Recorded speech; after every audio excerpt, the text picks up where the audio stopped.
సరే, ఈ సమయంలో దేవుని గ్రంథంలో నుండి ప్రకటన గ్రంథము మూడవ అధ్యాయము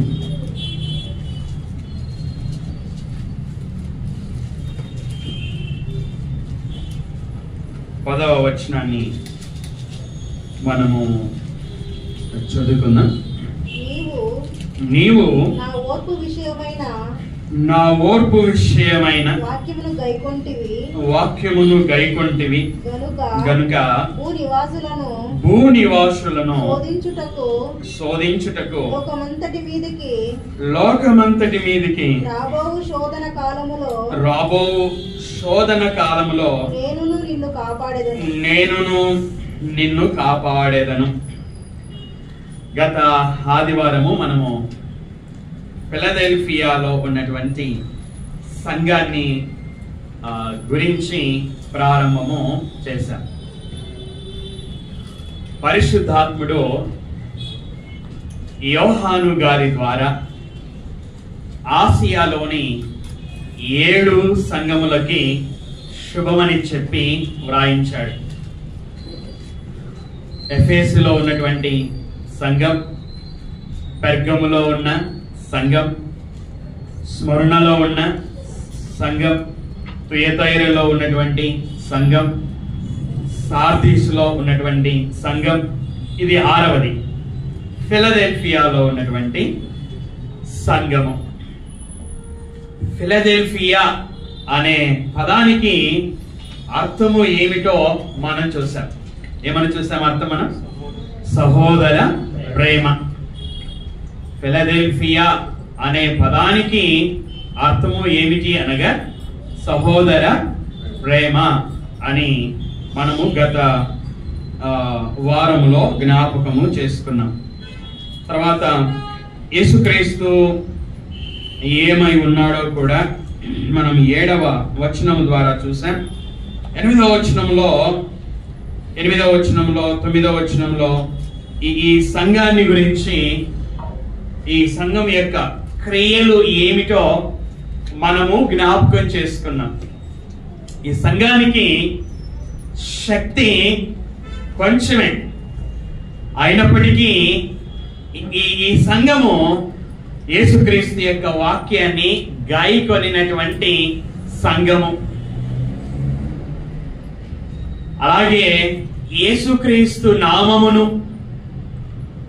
ఎరుగము అని చెప్పని సంఘం. అందుకే యేసుక్రీస్తు వారు ఈ సంఘము ఎదుట తలుపును తీసి ఉంచి ఉన్నాడు అని మనము జ్ఞాపకము చేసుకున్నాం గత ఆదివారం. అలాగే 9వ వచనంలో యూదులు కాకయే తాము యూదులమని అబద్ధమాడు సాతాను సమాజపు వారిని రప్పించెదను. వారు వచ్చి నీ పాదముల ఎదుట పడి నమస్కారము చేసి, ఇదిగో నేను నిన్ను ప్రేమించితినని తెలుసుకొనున్నట్లు చేసేదను. యేసుక్రీస్తు వారు ఏం చేస్తాడంటే, ఆయన ఈ సాతాను సమాజపు వారు తెలుసుకొనున్నట్లుగా చేస్తాడట. ఏం తెలుసుకున్నట్లుగా? యేసుక్రీస్తు వారు ప్రేమిస్తున్నాడు అని సాతాను సమాజపు వారు తెలుసుకునేటట్లుగా చేస్తాను అని యేసుక్రీస్తు వారు ఆ సంఘానికి చెప్పాడు. గత ఆదివారము మనము ఈ విషయాలను జ్ఞాపకం చేసుకున్నాం. మనము ఈరోజు 10వ వచనాన్ని చదువుకుందాం. 10వ వచనం నుంచి మనము కొనసాగిద్దాం. నీవు నా ఓర్పు విషయమైన వాక్యమును గైకొంటివి గనుక భూనివాసులను శోధించుటకు లోకమంతటి మీదికి రాబోవు శోధన కాలములో నేనును నిన్ను కాపాడేదను. యేసుక్రీస్తు వారు సంఘముతో చెప్పుచున్నటువంటి మాట. ఏం చెప్తున్నాడు? కాపాడతాను అని చెప్తున్నాడు.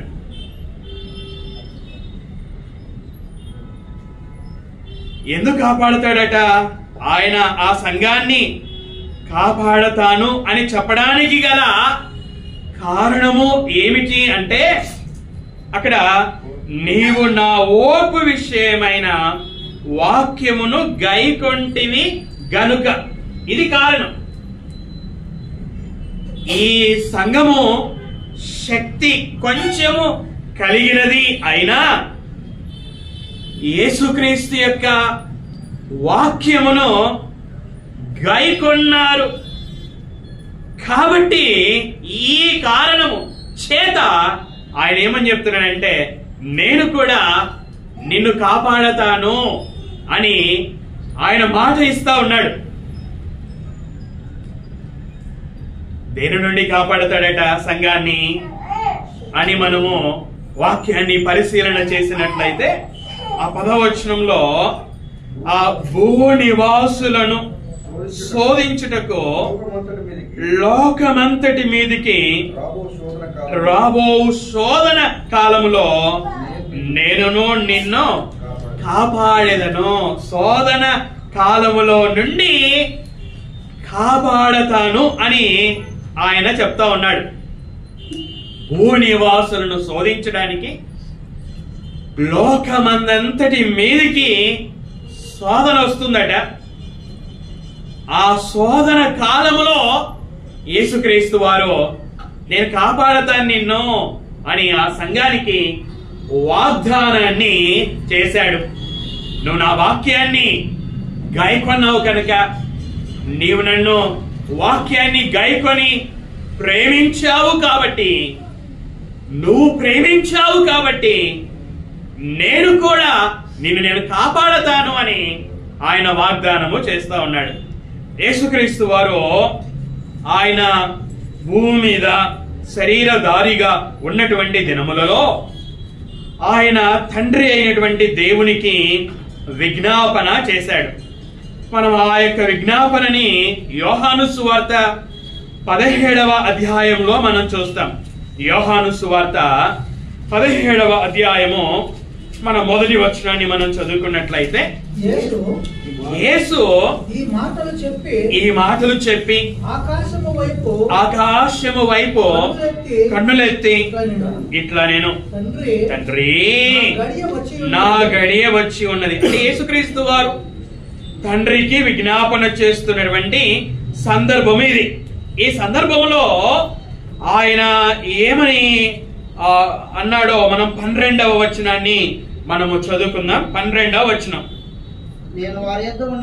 నేను వారి యొద్ద ఉండగా నీవు నాకు అనుగ్రహించిన వారిని నీ నామమందు కాపాడి తిని, నేను వారిని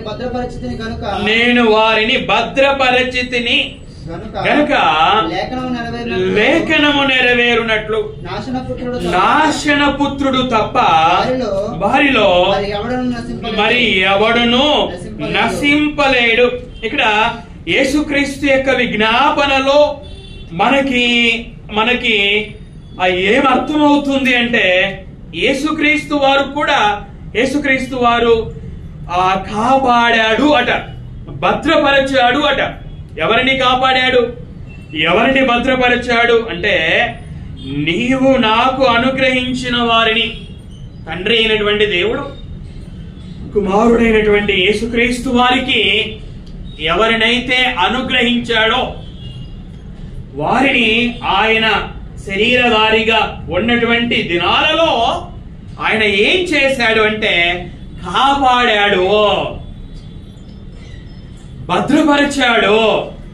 కాపాడినటువంటి యేసుక్రీస్తు, భద్రపరిచినటువంటి యేసుక్రీస్తు ఆయన ఇక శరీరాన్ని విడిచి తండ్రి దగ్గరికి తిరిగి వెళతాడు కనుక ఆయన తండ్రికి విజ్ఞాపన చేస్తూ, ఈ 15వ వచనంలో ఏమని విజ్ఞాపన చేస్తున్నాడో చూడండి. 15వ వచనంలో, నీవు లోకములో నుండి వారిని తీసుకొని పొమ్మని నేను ప్రార్థించడం లేదు. యేసుక్రీస్తు వారు ఏమని ప్రార్థించడం లేదంట?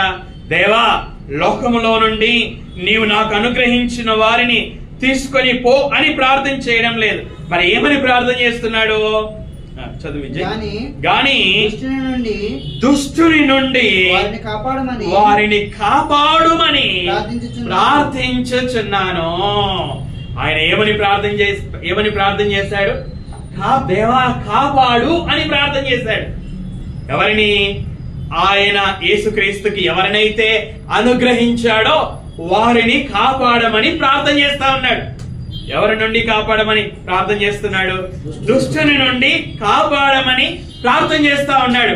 శరీరధారిగా ఆయన జీవించిన 33.5 సంవత్సరాలలో ప్రత్యేకంగా ఆయన బహిరంగ పరిచర్యలో బాప్తిస్వం తీసుకున్న తర్వాత ఆయన ప్రారంభం చేసిన బహిరంగ పరిచర్య ప్రారంభం చేశాడు. ఆ పరిచర్య ద్వారా దేవుడు ఆయనకు అనుగ్రహించినటువంటి వారిని ఆయన కాపాడాడు, భద్రపరిచాడు. అయితే ఇప్పుడు ఆయన శిలువలో చనిపోయి సమాధి చేయబడి తిరిగి లేపబడిన తర్వాత ఆయన 40 రోజులు భూమి మీద ఉండి 40వ దినమున ఆయన పరలోకానికి కొనిపోబడతాడు గనక శరీరధారిగా భూమి మీద ఉండడు కనుక తండ్రికి ఆయన చేస్తున్న ప్రార్థన ఏమిటంటే, తండ్రి వీరిని కాపాడు. దుష్టుడు ఉన్నాడు, విరోధి అయినటువంటి అపవాది ఉన్నాడు. విరోధి నీవు నాకు అనుగ్రహించినటువంటి వారిని మృంగాలి అని వెదకుచూ తిరుగుచున్నాడు కనుక దుష్టుడైనటువంటి అపవాది నుండి కాపాడు అని యేసుక్రీస్తు వారు తండ్రి అయినటువంటి దేవునికి ప్రార్థన చేస్తా ఉన్నాడు. ఫిలదెల్ఫియా సంఘానికి యేసుక్రీస్తు చెప్పినటువంటి మాట ఏమిటి అనగా, నీవు నా వాక్యాన్ని గైకొన్నావు గనుక శోధన కాలంలో నేను నిన్ను కాపాడతాను అని ఆయన ఈ మాటని శరీరధారిగా ఉన్నప్పుడు చెప్పలేదు, కానీ పరలోకానికి వెళ్ళి తండ్రి అయినటువంటి దేవుని కుడి పార్శ్వమున కూర్చొని ఉన్నప్పుడు ఆయన యోహాను గారి ద్వారా ఈ సంఘానికి ఈ మాటలను తెలియజేశాడు. గమనించండి, శరీరధారిగా ఉన్నప్పుడు దేవుడు అనుగ్రహించిన వారిని కాపాడాడు, భద్రపరిచాడు. శరీరధారిగా శరీరాన్ని విడిచి పరలోకానికి వెళ్ళడానికి మునుపు దేవునికి ప్రార్థన చేశాడు కాపాడమని దుష్టుల నుండి. తర్వాత ఆయన పరలోకానికి వెళ్ళి పరలోకంలో దేవుని కుడి పార్శ్వమున కూర్చొని ఉన్నప్పుడు ఆయన యోహాను గారి ద్వారా ఈ సంఘానికి ఈ మాటలు చెప్పాడు. ఏమని? నేను నిన్ను కాపాడతాను.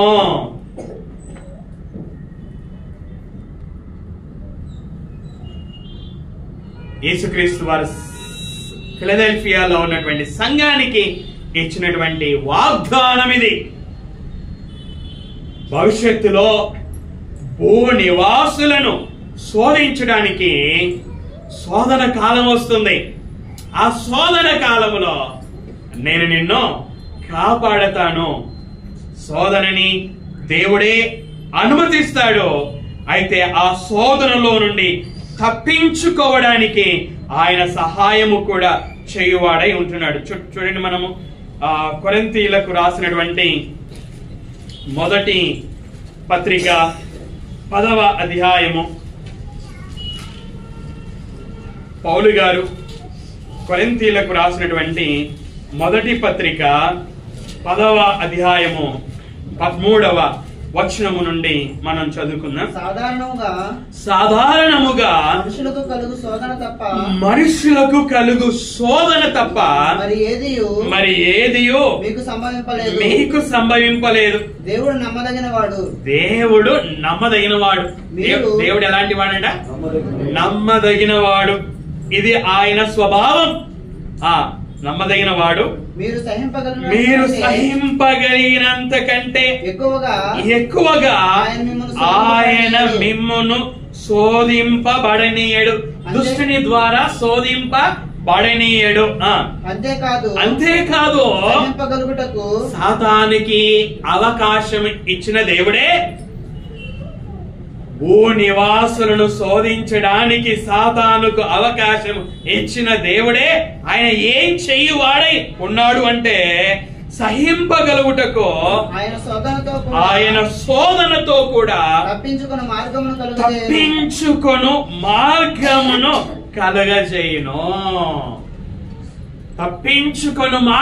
కలగజేయును.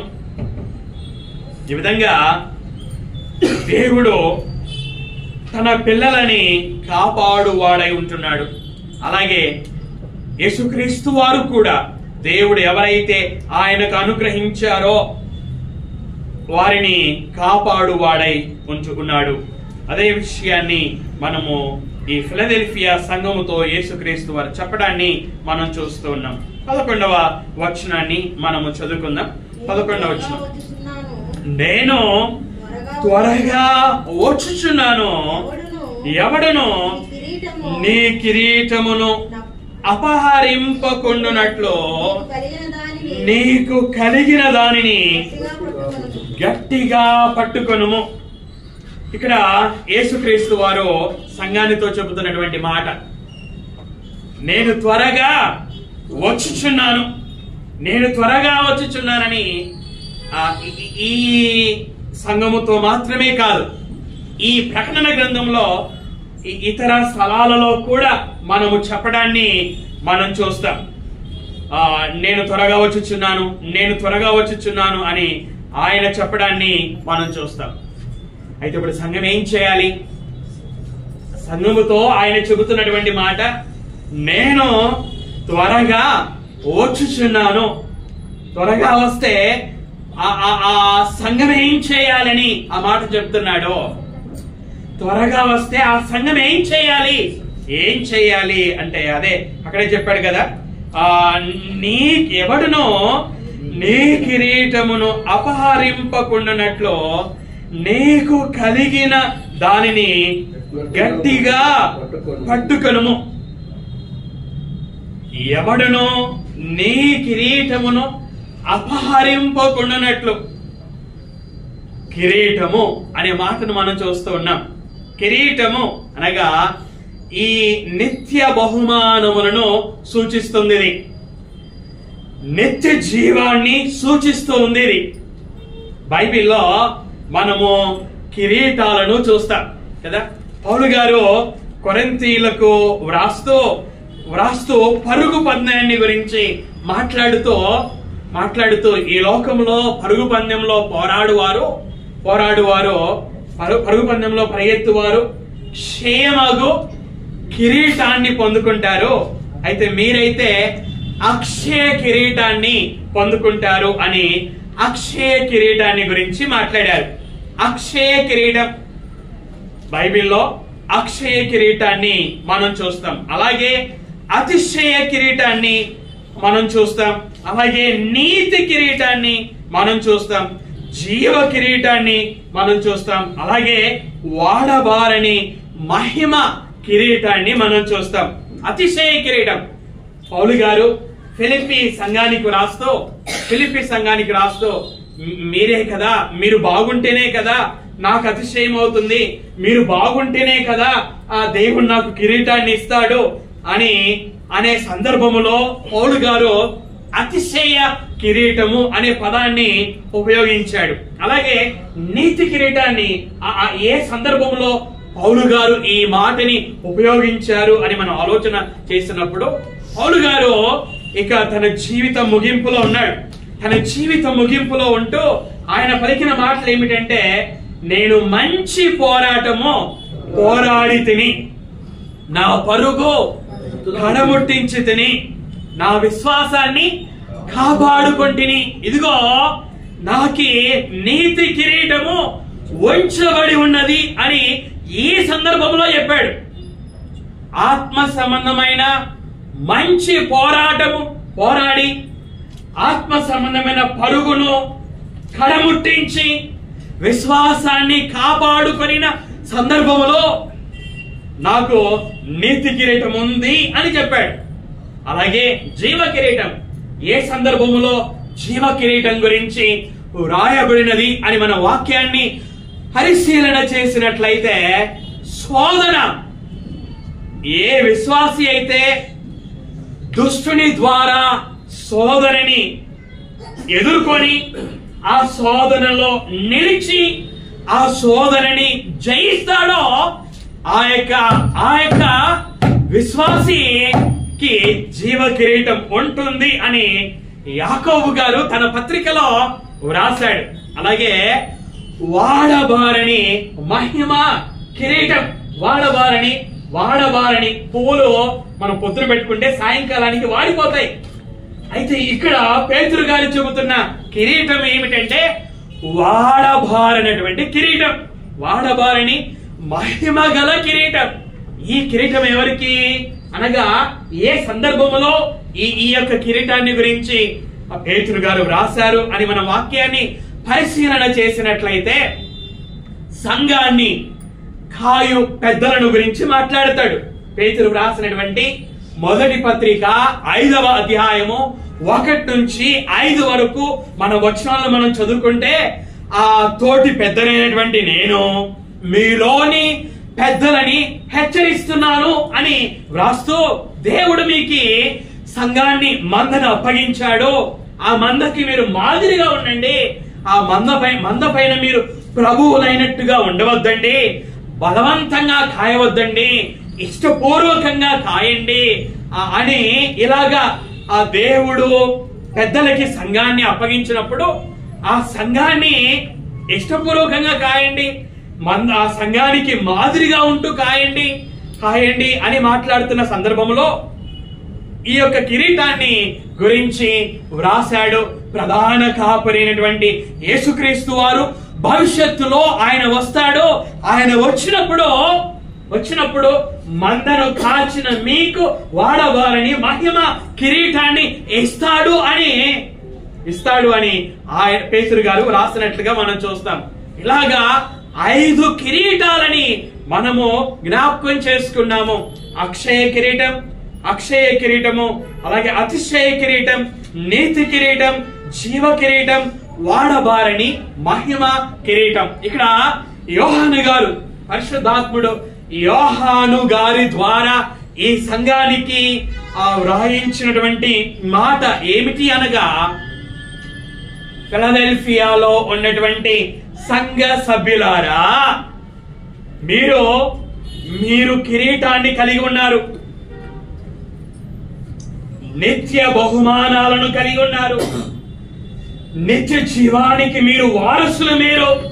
అయితే దుష్టుడున్నాడు, మీకు విరోధి దుష్టుడున్నాడు, వాని సంబంధులు ఉన్నారు. వారు మీ కిరీటాన్ని అపహరించడానికి వారు తిరుగుతూ ఉన్నారు, వెదకుచూ ఉన్నారు. కనుక మీరు ఎలా ఉండాలంటే మెలకువగా ఉండాలి, ఆత్మ సంబంధంగా మెలకువగా ఉండాలి, అప్రమత్తంగా ఉండాలి. శత్రువు వాడి సంబంధులు మీరు కలిగి ఉన్న, నిద్ర వస్తే లేచి నిలబడండి, నిద్ర వస్తే లేచినవ్వండి, ముఖం కడుక్కోండి, పక్క వాళ్ళు చూస్తే మీరు తట్టి లేపండి, నిద్రపోకూడదు. నేను ఇంత గట్టిగా చెప్తున్నాను కదా.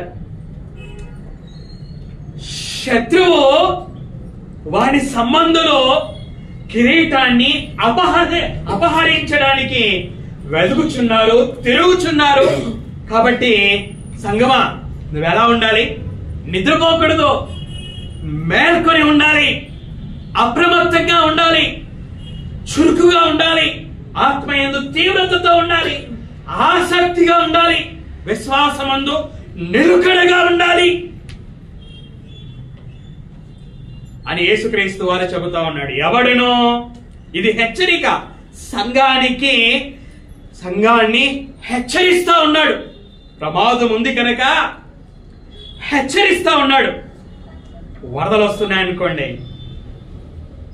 వర్షం బాగా పడుతూ ఉంది. వర్షం బాగా పడుతున్నప్పుడు ఈ జలాశయాలన్నీ నిండుతున్నప్పుడు, లోతట్టు ప్రాంతాలలో ప్రజలు ఉన్నప్పుడు ప్రభుత్వం వాళ్ళు ఏం చేస్తారు? హెచ్చరికలు జారీ చేస్తారు. ఈ స్థలాలను మీరు ఖాళీ చేసి వెళ్ళండి అని హెచ్చరికలు జారీ చేస్తారు కదా. అలాగే ఇక్కడ యేసుక్రీస్తు వారు సంఘానికి హెచ్చరిక చేస్తా ఉన్నాడు. ఎందుకు హెచ్చరిక చేస్తున్నాడు? ప్రమాదం ఉంది కనుక. ఎవరి నుంచి ప్రమాదం ఉంది కనుక? దుష్టుల నుండి, వాని సంబంధుల నుండి ప్రమాదం ఉంది కనుక, కిరీటాన్ని అపహరించే ప్రమాదం ఉంది కాబట్టి. ఈ లోకంలో మనం రోజు వార్తలలో వింటా ఉన్నాం. ఏంటి? చైన్ స్నాచింగ్ గురించి కదా, బంగారం గొలుసును ఎత్తుకొని పోయారని కదా, ఆడవాళ్ళు కూడా దొంగతనాలు చేస్తున్నట్లుగా మనము టీవీలో ప్రతిరోజు న్యూస్ చూస్తూ ఉన్నాం.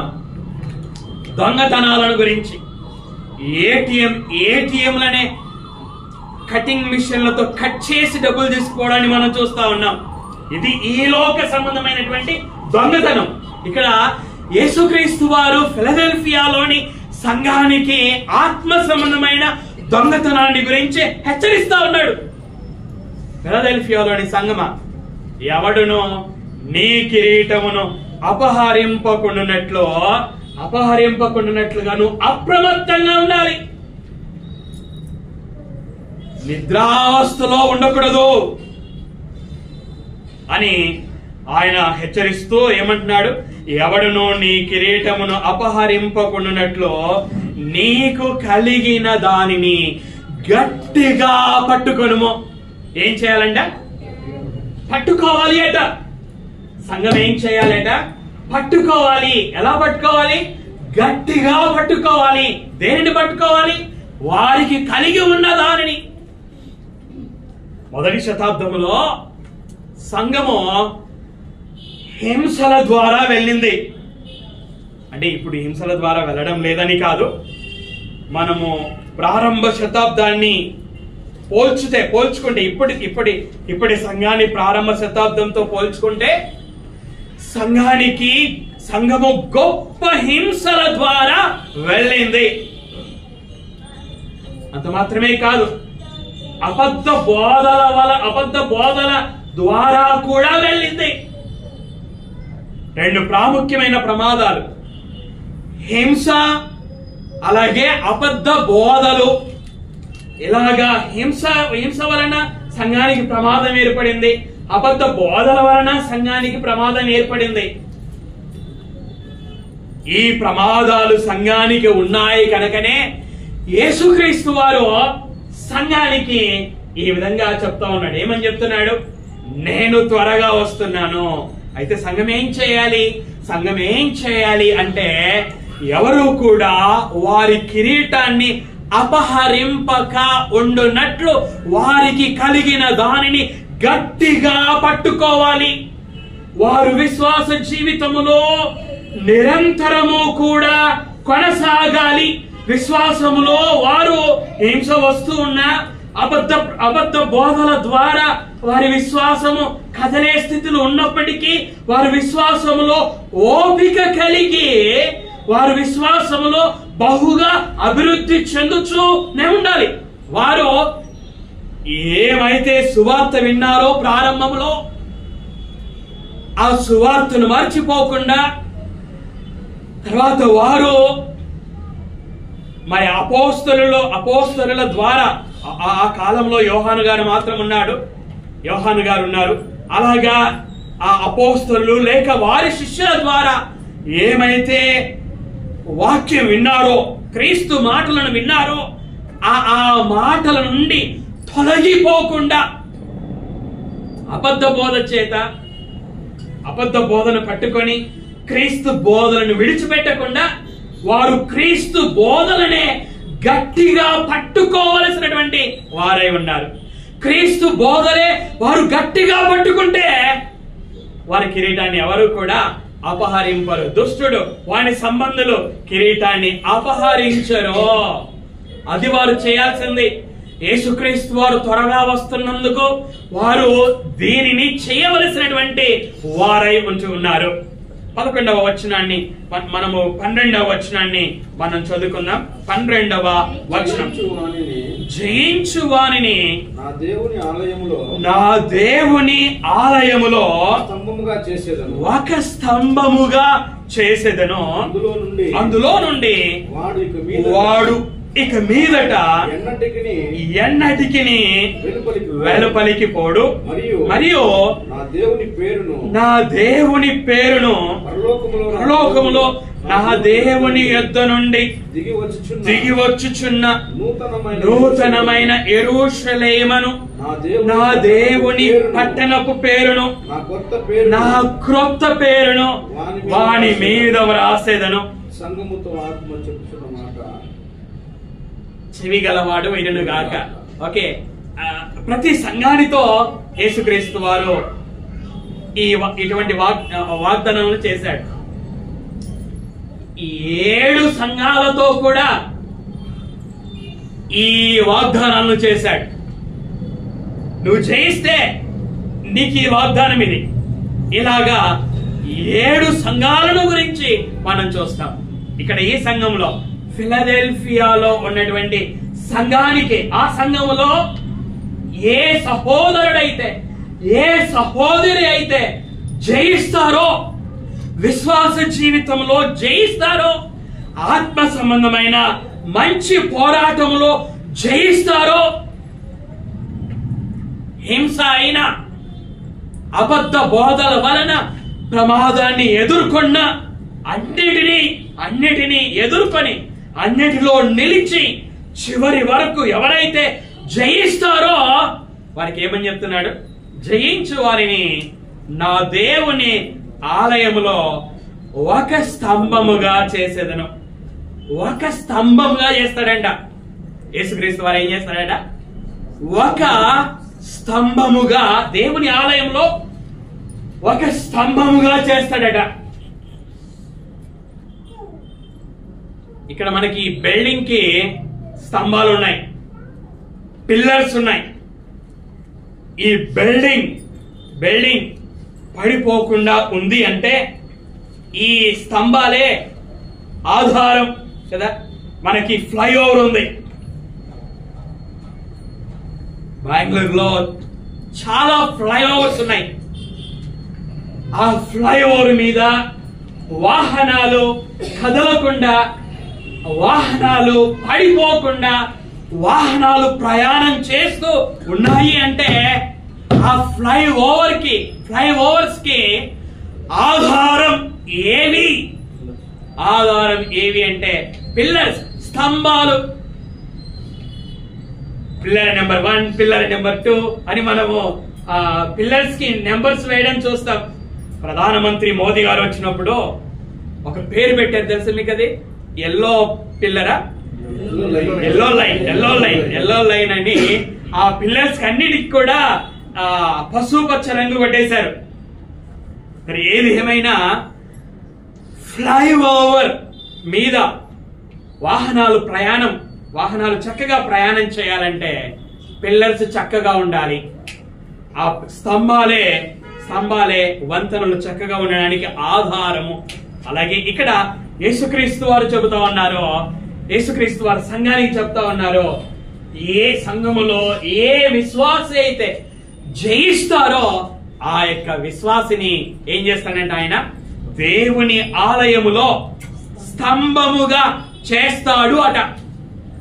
బైబిల్లో గలతీయులకు రాసినటువంటి పత్రిక 2వ అధ్యాయం 9వ వచనం, పౌలు గారు గలతీయులకు రాసినటువంటి పత్రిక, పౌలు గారు గలతీయులకు రాసినటువంటి పత్రిక 2వ అధ్యాయం 9వ వచనం, అనగా సున్నతి పొందిన వారికి అపోస్తలుడనవుటకు పేతురునకు సామర్థ్యము కలగజేసిన వాడే అన్యజనులకు అపోస్తలుడును అగుటకు నాకును సామర్థ్యము కలగజేసెనని వారు గ్రహించినప్పుడు ఈ మాటలు చూడండి. స్తంభములుగా ఎంచబడిన యాకోబు, కేఫా, యోహాను. చాలండి. స్తంభములుగా ఎంచబడిన వారు ఎవరు? యాకోబు, కేఫా, యోహాను. యాకోబు అంటే అపోస్తులుడైనటువంటి యాకోబు గారు కాదు. అపోస్తులుడైన యాకోబు గారు ఖడ్గముతో చంపబడ్డాడు హేరోదు గారి ద్వారా. ఈ యాకోబు ఎవరు? యేసుక్రీస్తు యొక్క తమ్ముడు. మరియా యోసేపు అనే భార్యాభర్తలకి జన్మించినటువంటి కుమారుడు. ఈ యోసేపు మరియా అనే భార్యాభర్తలకి 4 కుమారులు ఉన్నారు, కుమార్తెలు కూడా ఉన్నారు. ఆ 4 కుమారులలో ఒక కుమారుడు యేసుక్రీస్తు వారు సిలువలో చనిపోయేంత వరకు విశ్వాసం ఉంచలేదు ఈ యాకోబు. అయితే ఆయన సిలువలో చనిపోయి సమాధి చేయబడి తిరిగి లేపబడిన తర్వాత హృదయంలో విశ్వాసం ఉంచాడు, ఆ బాప్తిస్మం తీసుకున్నాడు, క్రీస్తు సంఘములో సభ్యుడు అయ్యాడు. తర్వాత ఇక్కడికి ఈ గలతీయులకు రాసిన పత్రిక వచ్చే సమయానికి ఎలా మారిపోయాడట? యాకోబు స్తంభముగా మారిపోయాడు. సంఘములో ఒక ముఖ్యమైన వాడుగా, సంఘానికి ఆధారమైన వాడుగా మారిపోయాడు. కేఫా అంటే పేతురు గురించి మనకు తెలుసు కదా. యాకోబు ఒక పత్రికను కూడా రాశాడు. యాకోబు రాసిన పత్రిక ఎవరు రాశారు? ఈ యాకోబే రాశాడు. తర్వాత కేఫా అంటే పేతురు గారు యేసుక్రీస్తు ఏర్పరచుకొనిన 12 మంది అపోస్తలులలో ప్రాముఖ్యమైనటువంటి వాడు. అపోస్తలుల కార్యములు మనం చదువుకుంటే 28 అధ్యాయాలలో మొదటి 12 అధ్యాయాలలో ఎవరు ప్రాముఖ్యమైన వారు అంటే పేతురు, యోహాను గారే. పేతురు, యోహానులో ముఖ్యంగా పేతురు గారు అనుకోండి. ఈ పేతురు గారు ప్రాముఖ్యమైన వాడుగా మనము చూస్తాం. సంఘం యెరూషలేములో స్థాపించబడింది. ఆ యెరూషలేములో సంఘాన్ని యేసుక్రీస్తు కట్టడానికి ఎవరిని వాడుకున్నాడు అంటే పేతురునే వాడుకున్నాడు. పేతురు సువార్త ప్రకటించడము ద్వారానే యేసుక్రీస్తు భూమి మీద తన సంఘాన్ని కట్టాడు. 1వ అధ్యాయము నుండి 12వ అధ్యాయం వరకు పేతురు చేసినటువంటి కార్యాలని మనం చూస్తాం. సంఘానికి స్తంభముగా పేతురు మారిపోయాడు. యోహాను గారు, జబదయి కుమారుడైనటువంటి యోహాను, పేతురుతో పాటు కనిపించే యోహాను, అపోస్తలుల కార్యములలో పేతురుతో పాటు యోహాను గారు కనిపిస్తాడు. ఆ యోహానే ఈ యోహాను. ఈ యోహాను కూడా ఎలా మారిపోయాడట? స్తంభముగా మారిపోయాడు. సంఘములో ఒక ఆధారమైనటువంటి, సంఘానికి ఆధారమైన వ్యక్తులుగా మారిపోయారు వీళ్ళు. యాకోబు, పేతురు, యోహాను. పరిశుద్ధాత్ముడు పౌలు గారి ద్వారా వ్రాయించాడు. అంటే పేతురు గారు 2 పత్రికలు రాశాడు. యోహాను గారు 5 పుస్తకాలను రాశారు. ఈ విధంగా వీరు సంఘములో, క్రీస్తు సంఘములో స్తంభాలుగా, అంటే కదలని వారుగా విశ్వాసములో కదలని వారుగా వీరు మారిపోయారు. ప్రత్యేకంగా ఈ యొక్క నగర చరిత్ర చూస్తే, అందరూ వింటున్నారు మీరు? ఈ నగర చరిత్ర చూస్తే ఈ నగరానికి భూకంపాలు తరచుగా వచ్చేస్తాయి. భూకంపాలు తరచుగా వచ్చినప్పుడు ఆ భూకంప తాకిడికి ఆ యొక్క నగరంలో ఉన్న స్తంభాలు కదిలేవిగా ఉన్నాయి. అది ఆ నగర వాసులకి బాగా తెలుసు. ఎందుకంటే వాళ్ళు అనుభవించినటువంటి వారు. వారికి తెలిసిన విషయాన్నే యేసుక్రీస్తు వారు ఇక్కడ జ్ఞాపకం చేస్తున్నాడు. ఆ స్తంభాలు కదిలేవి, అది లోక సంబంధంగా. అది ఇక్కడ యేసుక్రీస్తు వారు ఏమని చెప్తున్నాడంటే, భూకంపం వస్తే భవనాలకు ఉన్నటువంటి స్తంభాలు కదులుతాయి.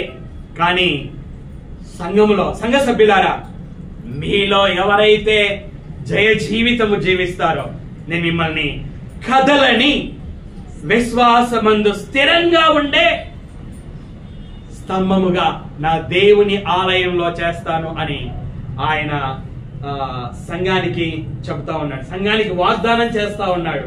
నా దేవుని ఆలయములో చూడండి, అదే మాట మనం చూస్తే, అందులో నుండి వాడు ఇక మీదట ఎన్నటికి వెలుపలికి పోడు అట. దేవుని ఆలయములో నుండి ఆ జయించు విశ్వాసి ఇక మీదట ఎన్నటికి వెలుపలికి పోడు అట. ఆదాము అవ్వలు ఆది దంపతులు పాపం చేశారు. పాపం చేయడము ద్వారా దేవుడు ఏదేను తోటలో నుండి వారిని బయటికి పంపించి వేశాడు. వారితో సహవాసము తెగిపోయింది. పాపం తోటలో నుండి బయటికి పంపింపజేసింది. పాపము దేవునితో సహవాసాన్ని తెంచివేసింది. కానీ ఇక్కడ యేసుక్రీస్తు వారు చెబుతున్నారు ఏమని చెబుతున్నారంటే, జయించు విశ్వాసి దేవుని ఆలయములో నుండి ఇక మీదట ఎన్నటికి వెలుపలికి పోడు. అంటే దేవునితో సహవాసం నిరంతరము కూడా కలిగి ఉంటాడు. భూమి మీద జీవించినంత కాలం దేవునితో సహవాసం కలిగి ఉంటాడు. పరలోకానికి వెళ్ళిన తర్వాత కూడా పరలోకంలో దేవునితో నిత్యము కూడా సహవాసాన్ని కలిగి ఉంటాడు. యేసుక్రీస్తు వారు సంఘానికి ఇస్తున్నటువంటి వాగ్దానము ఇది. ఇంకా ఏమంటున్నాడు, మరియు నా దేవుని పేరును పరలోకములో నా దేవుని యొద్ద నుండి దిగి వచ్చుచున్న నూతనమైన యెరూషలేమును, నా దేవుని పట్టణపు పేరును, నా క్రొత్త పేరును వాని మీద వ్రాస్తాను అంటున్నాడు. 10వ వచనంలో కాపాడతాను నిన్ను అని చెప్పాడు ఆయన. 11వ వచనంలో నేను త్వరగా వస్తున్నాను కాబట్టి ఎవడును నీ కిరీటమును అపహరింపబడకుండానట్లు నీకు కలిగిన దానిని గట్టిగా పట్టుకో అన్నాడు. 11వ వచనంలో ఏమంటున్నాడు, నేను ఒక స్తంభంగా చేస్తాను అంటున్నాడు. అలాగే ఇంకా ఏమంటున్నాడు ఆయన, నేను పేరును రాస్తాను అంటున్నాడు. ఎన్ని పేర్లు రాస్తాడంట? 3 పేర్లు రాస్తాడంట. ఎన్ని పేర్లు? అందరూ చెప్పండి, ఎన్ని పేర్లు? 3 పేర్లు రాస్తాడట. 3 పేర్లు ఏంటిది? ఒకటి దేవుని పేరు రాస్తాడంట. రెండవది పట్టణపు పేరు, అది యెరూషలేం, నూతన యెరూషలేం పట్టణం పేరు రాస్తాడట. మూడవది యేసుక్రీస్తు యొక్క క్రొత్త పేరు వ్రాస్తాడు అట. యేసుక్రీస్తు యొక్క క్రొత్త పేరును వ్రాస్తాడు అట. బైబిల్ పండితులు ఈ విధంగా రాశాడు. తండ్రి పేరు దేనిని సూచిస్తుంది అనగా ఓనర్షిప్ ని సూచిస్తుంది. యజమానిని, దేవుడి యజమాని. ఈ విశ్వాసి ఆయన యొక్క దాసుడు. ఈ విశ్వాసి దేవుని సొత్తైన వాడు అని తెలియజేస్తోంది. ఐడెంటిటీ, గుర్తింపు ఇది సూచిస్తూ ఉంది. ఈ విశ్వాసి దేవుని సొత్తు అని ఆ పేరు సూచిస్తుంది. అలాగే పట్టణపు పేరు దేనిని సూచిస్తుంది అనగా ఆ నిత్య సంతోషం, దేవునితో నిత్యము సంబంధం కలిగి ఉండడము గురించి ఆ పట్టణపు పేరు సూచిస్తుంది. అలాగే యేసుక్రీస్తు యొక్క నూతన పేరు దేనిని సూచిస్తుంది అనగా మనం ఎప్పుడైతే బాప్తిస్వం తీసుకున్నామో, బాప్తిస్వం తీసుకోవడం ద్వారా యేసుక్రీస్తు మరణముతో, సమాధితో, పునరుత్థానముతో మనం ఐక్యము గలవారమయ్యాం. అలాగే యేసుక్రీస్తు కూడా మనతో ఆయన ఐక్యం గలవాడవుతాడు. మనల్ని ఆయన గుర్తిస్తాడు. అంత మాత్రమే కాకుండా యేసుక్రీస్తుని గురించి మనము ఆ లోతై మనం ఎక్కువగా గ్రహిస్తాము. ఆయనతో సంబంధాన్ని నిరంతరము కూడా కలిగి ఉంటామని ఈ విధంగా ఇది సూచిస్తుందని బైబిల్ పండితులు తెలియజేస్తారు. ఈ ఉదయకాలపు వేళ ఫిలదెల్ఫియాలో ఉన్నటువంటి సంఘము ద్వారా, సంఘముతో యేసుక్రీస్తు వారు చెప్పినటువంటి మాటలు 10వ వచనంలో ఆయన చెప్పాడు. ఆయన ఏమని చెప్పాడు? నేను నిన్ను కాపాడతాను. దేని నుండి కాపాడతాడట? సోదరు నుండి కాపాడతాను అని ఆయన చెప్పాడు. తర్వాత 11వ వచనంలో ఏం చెప్పాడు? నేను త్వరగా వస్తున్నాను. అయితే నువ్వేం చేయాలి? నీకు ఎవడను నీ కిరీటం అపహరింపకుండానట్లు నీకు కలిగిన దానిని గట్టిగా పట్టుకొనము. 12వ వచనంలో ఆయన చెప్పాడు, ఏ సంఘంలో ఎవరైతే జయిస్తారో వారిని ఏం చేస్తాడంట? స్తంభాలుగా చేస్తాడు అట. వారి మీద పేర్లు రాస్తాడట. దేవుని పేరు, యెరూషలేం పట్టణం పేరు, యేసుక్రీస్తు యొక్క నూతన పేరును వ్రాస్తాడు అట.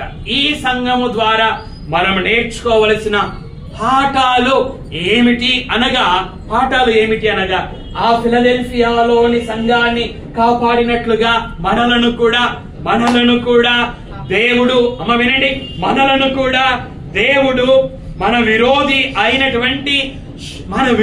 అయినటువంటి అపవాది నుండి, వాని సంబంధుల నుండి మనల్ని కాపాడాలి అంటే మనకున్న శక్తి కొంచెమైనా కూడా మనం కూడా ఏం చేయాలట? వాక్యమును గైకొనాలి. మనం ఏం చేయాలి? వాక్యాన్ని గైకొనాలి. వాక్యాన్ని వినడం కాదు, వాక్యాన్ని విని దానిని గ్రహించి దానిని గైకొనాలి. అప్పుడే యేసుక్రీస్తు వారు మనలను కాపాడువాడై ఉన్నాడు. ఆయన ఈ ప్రస్తుతము ఆయన మన కొరకు విజ్ఞాపన చేయు వాడై ఉన్నాడు. దేవా, భూమి మీద ఉన్నటువంటి వంగసంద్రలో ఉన్నటువంటి సంఘ సభ్యులని దుష్టుని నుండి కాపాడు అని విజ్ఞాపన చేయువాడై ఉన్నాడు. ఆయన విజ్ఞాపన చేయాలి అంటే మనం ఏం చేయాలి? వాక్యం చెబుతున్న నేను ఏమైతే చెబుతున్నానో దానిని అనుసరించాలి. వాక్యం వినుచున్న మీరు ఏమైతే వినుచున్నారో దానిని మీ హృదయములో భద్రం చేసుకోవాలి, దానిని ఆచరించాలి.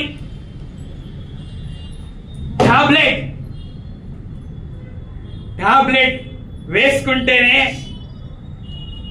రక్తములోకి అది వెళ్ళినప్పుడే శరీరానికి ఉన్న రోగం ఎలా పోతుందో అలాగే వాక్యం హృదయములోనికి వెళ్ళినప్పుడే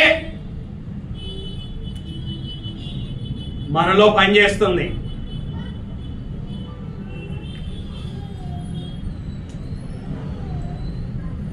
కాబట్టి మనము వాక్యాన్ని గైకొనాలి. వాక్యాన్ని గైకొన్నప్పుడు మన రక్షకుడైన యేసుక్రీస్తు వారు మన కొరకు విజ్ఞాపన చేయవాడే ఉన్నాడు.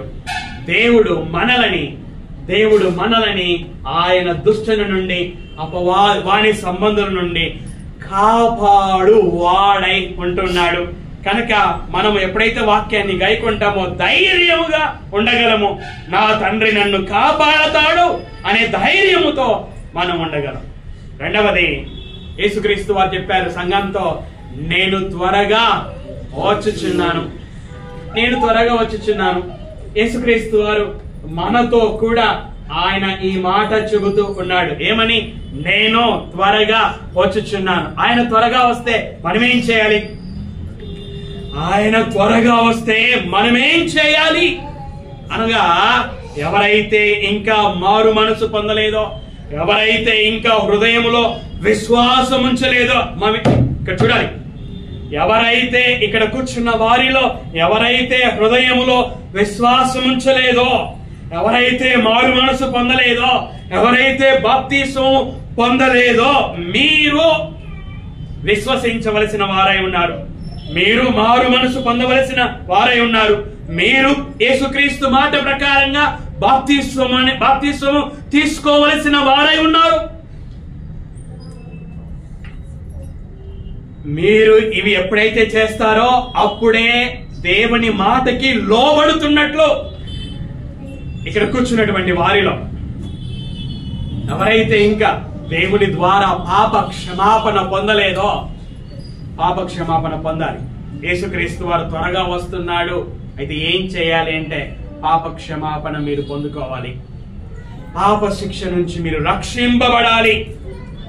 ఎవరైతే ఇంకా రొట్టె ద్రాక్ష రసములో బాప్తిస్మం పొంది కూడా పాలు పంపులు పొందుకోవడం లేదో, మీరు దేవునితో మీ జీవితాలని సరి చేసుకోవాలి. యేసుక్రీస్తు వారు త్వరగా వస్తున్నాడు. అయితే ఏంటి, నేనేం చేయాలి? సువార్త ఎవరైతే ప్రకటించడం లేదో, మీరు సువార్త ప్రకటించడంలో భారము కలిగి సువార్త ప్రకటించవలసిన వారై ఉన్నారు. రొట్టెలో మన ద్రాక్షరసంలో పాలు పొంగులు పొందుకుంటాం. మనం పాలు పొంగులు పొందే మనమందరం కూడా సువార్తను ప్రకటింపవలసినటువంటి వారమై ఉన్నాము. యేసుక్రీస్తు వారు చెప్పారు కదా, నేను త్వరగా వచ్చుచున్నాను, ఎవడును నీ కిరీటమును అపహరింపబడకుండునట్లు నీకు కలిగిన దానిని గట్టిగా పట్టుకొనుము. మనకు కలిగిన విశ్వాసాన్ని మనం ఏం చేయాలట? గట్టిగా పట్టుకోవాలి. విశ్వాసమందు స్థిరంగా ఉండాలి. విశ్వాస జీవితంలో మనం ముందుకు వెళ్ళాలి. చివరిగా యేసుక్రీస్తు వారు చెప్పారు, ఎవరైతే జయిస్తారో వారిని స్తంభాలుగా చేస్తానని. ఇక్కడ ఉన్నటువంటి మనలో ఎవరమైతే జయ జీవితము జీవిస్తామో, మనము దేవుని సన్నిధిలో ఆయనతో సహవాసం కలిగి ఉండడంలో నిత్యము కూడా ఆయన సన్నిధిలో మనం ఉంటాం. ఆయనతో సహవాసం నిరంతరము కూడా మనము కలిగి ఉంటాము. స్తంభములుగా చేస్తాడు అనగా సంఘములో ప్రముఖులుగా ఆయన చేయువాడై ఉన్నాడు. బైబిల్లో సంఘాన్ని గురించి ఒక మాట రాయబడి ఉంది. సంఘము సత్యానికి స్తంభమట. సత్యానికి ఏది స్తంభం అంటే సంఘం. అలాగే ఈరోజు మనం మరి సత్యవాక్యం మన చేతులకు ఇవ్వబడింది కనుక ఈ సంఘానికి స్తంభమైన ఈ సత్యవాక్యాన్ని మనం పట్టుకొని సంఘాన్ని దేవుని చిత్తమును కొనసాగించే విధంగా నడిపించాలి. అలాగే బయట మనం సువార్త ప్రకటిస్తూ ప్రజలను సత్యములోనికి నడిపించవలసినటువంటి వారమై ఉన్నాము. అలాగే యేసుక్రీస్తు వారు చెప్పారు, నేను పేరును రాస్తాను, దేవుని పేరును రాస్తాను, అలాగే పట్టణ పేరును రాస్తాను, నా క్రొత్త పేరును రాస్తాను అని ఆయన వాగ్దానము చేశాడు. మన జీవితాలలో ఆయన అలా చేయాలి అంటే ఆయన ఏమైతే చెప్పాడో వాటిని మనం చేయవలసినటువంటి వారమై ఉన్నాం. కాబట్టి మనమందరం కూడా దేవుని వాక్యము చేత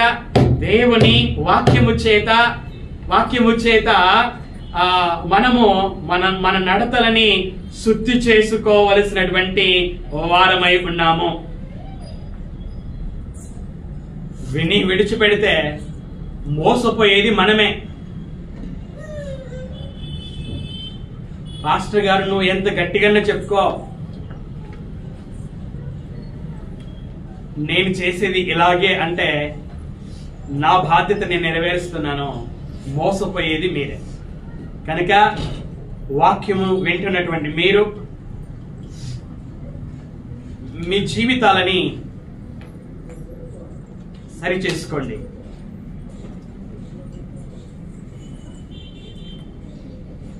మీ జీవితాలను సరి చేసుకుంటే మీ కుటుంబస్తుల జీవితాలను కూడా మీరు సరి చేసుకోవడానికి వీలుంటుంది. తర్వాత బంధువుల జీవితాలు, రక్త సంబంధుల జీవితాలు, ముఖ్య స్నేహితుల జీవితాలు సరి చేయడానికి, ఈ విధంగా సమాజాన్ని ఇలాగా మనుషులందరినీ కూడా సరి చేయడానికి వీలుంటుంది. మనమే సరి లేకపోతే ఇంకొకరిని ఎలా సరి చేస్తాం? కాబట్టి వాక్యము ద్వారా మన నడతలను సరి చేసుకుందాం. దేవుడు ఆ విధంగా జీవించుటకు సహాయమును చేయునుగాక. ప్రార్థన చేసుకుందాం.